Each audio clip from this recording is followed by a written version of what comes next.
Hello everyone.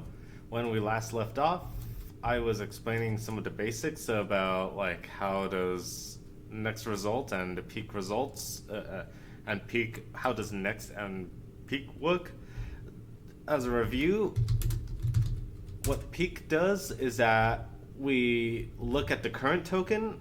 If the current token is, if we have a token that is within the token list, then we return the token.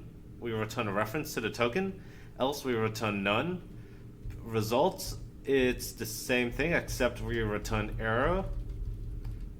Sometimes we return. Sometimes we want to return none because it may not necessarily be an error. Sometimes we want to return error because sometimes it is actually an error. I guess whether to return none or error, I guess that's something that you can decide for yourselves. Next, it returns the index to the current token as well as increment, and then afterwards we increment the current index. So with that in mind, we'll continue to our parsing. So let's parse ourselves a while loop. So what we're gonna do is we're gonna try and parse a simple example like the following over here. So what we want to do is if we see a while token, then plus equals 1. I'm gonna do a little bit of an ad hoc thing. I'm gonna parse the Boolean expression. Parse I less than 10. This is going to be a little bit of an ad hoc thing, but and I'll let you try to figure out the full what you should do fully. Need an identifier variable. If the next thing we want to do is it's missing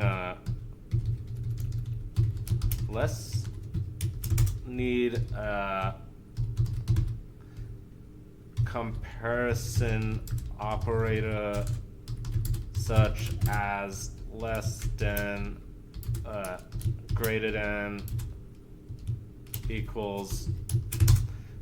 So what I'm doing is that if we see the while, then increment the index, then we check if it starts with an identifier, then we see if there's a less than sign, then if we see a number, this is not necessarily correct. This is just for demonstration purposes. It's not exactly like the complete thing that you need to do to parse the Boolean expression. If you want to check out how to parse out the full Boolean expression, you can check out the syntax diagrams and try and simulate those syntax diagrams in code. Need a number in the right hand side of the comparison operator, something like that. Then we're just gonna take steal a bit of code from here. We need the left curly and the right curly. And the right curly. Missing left curly, missing right curly. The missing left curly and then the missing right curly. In the middle, what we're going to do is we're going to use recursion. So a while loop consists of the while statement, the Boolean expression, the left parentheses, then all of the statements in the middle. Then we have all the statements inside of the while loop, followed by the right curly brace.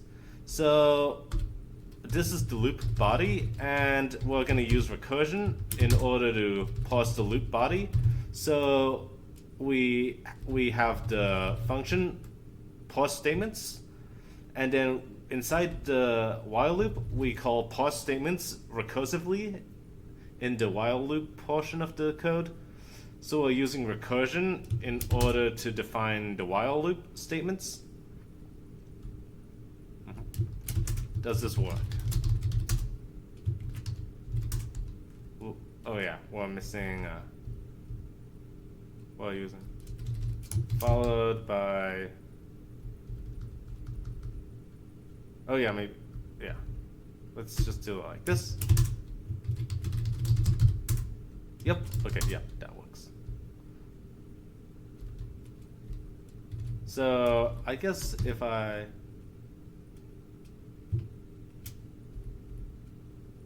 did something like this, does that pause correctly?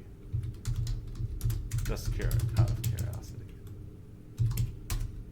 Yep, that works. So what we want to do next is, let's just do the rest of the statements real quick.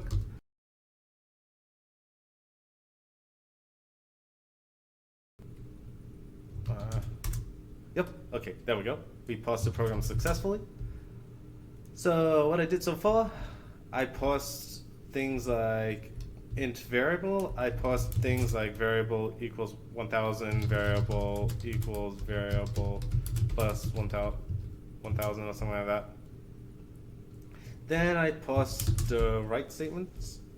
So print left parentheses, right parentheses, then the number and identifier or identifier.